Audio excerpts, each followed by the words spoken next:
Tarım ve Orman Bakanlığımız, Tarımsal Araştırmalar ve Politikalar Genel Müdürlüğümüzce birkaç yıldır değişik illerde düzenlenen badem ve fıstık çalışma toplantısı bu yıl ilimizde yapılacaktır.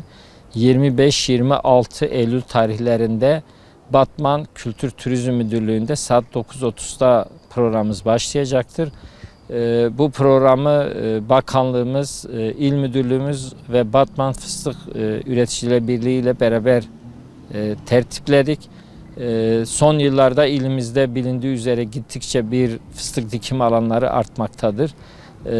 Biz de bu artan alanların hem sorunlarıyla ilgilenmek hem buralarda yeni teknolojileri geliştirmek için değişik illerde ilimize konu uzmanları gelecektir. Bu konu uzmanlarına çiftçilerimiz bir takım soruları ve sorunlarını ileteceklerdir.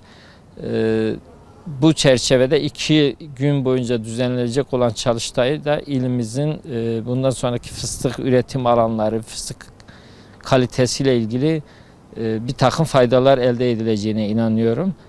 Çalıştaya tüm çiftçilerimiz ve konuyla ilgili herkes davetlidir.